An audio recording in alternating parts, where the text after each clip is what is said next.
Plain ula suan at sabay lang din ang muli.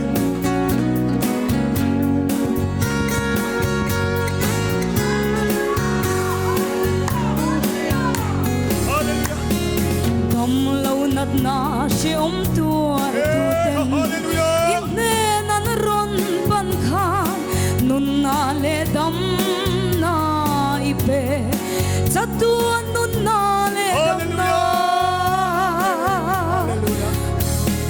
Oi su tui nung lui ni Kalvari tui nung chu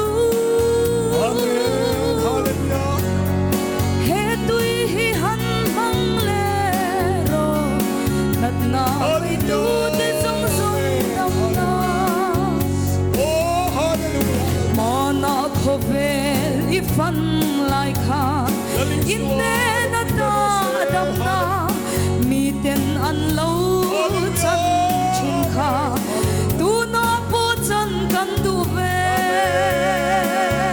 hallelujah oi su tui nung lui ni kalvari tui nung chu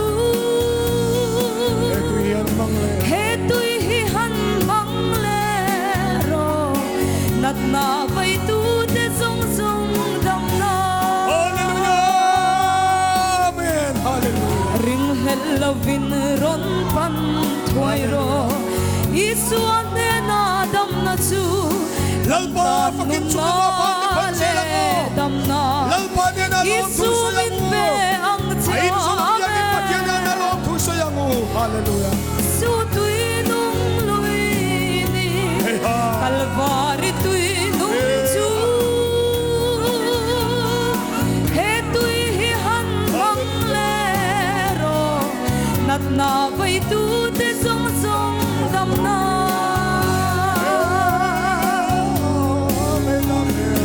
har le mitel piang sual ke baiten lalli suan ne na dam na kantan ta in a om si ipan selang dam na chu hallelujah oi su tui nung lui ni kalvari tui nung chu he tui hi han mang le ro nat na vai tu te song song dam na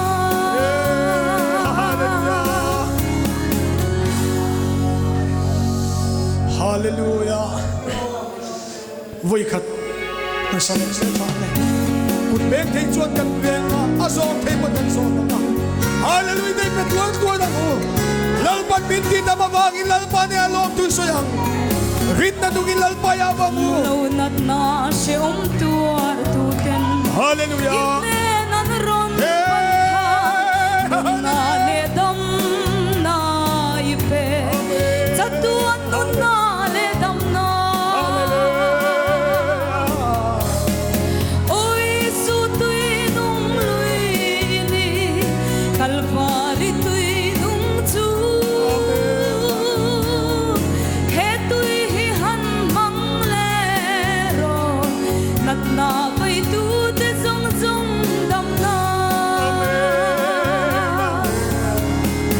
mana khove li fan lai kha inne na ta dam mi ten an lo chan chin kha tu na po chan kan tu ve amen hallelujah oi su tui nung lui ni kalvari tui nung chu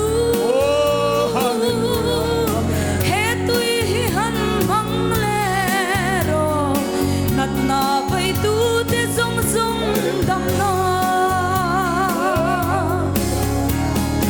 mana khopel ifan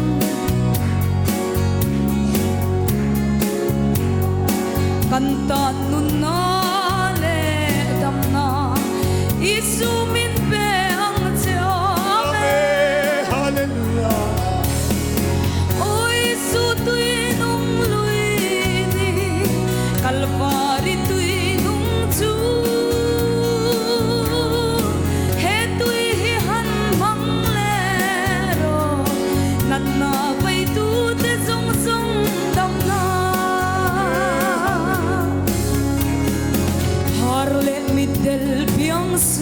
ke baiten lali suan me na dam na kan tan da in a om si ipan zelang dam na chu oi su tui nong lui ni kalvari tui nong chu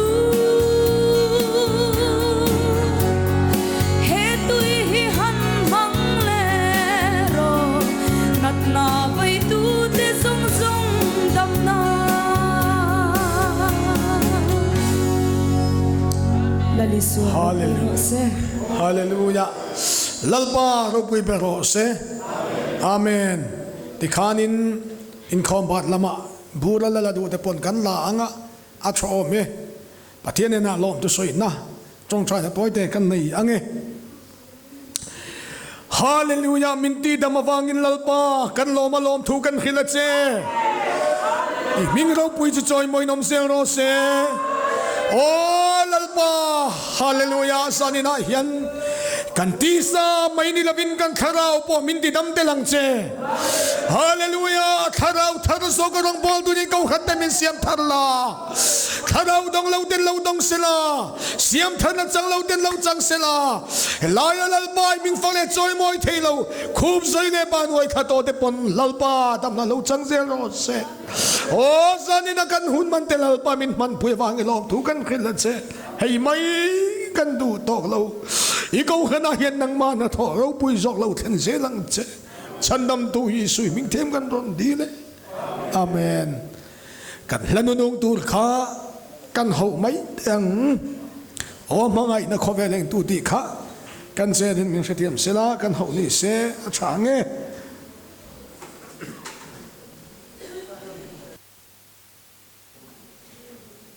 Amen. Hallelujah. Rob will Karko ran sing ngailo singani nalpa til mam biti sagban nalpa fagem ro se amen. Amen. Hallelujah.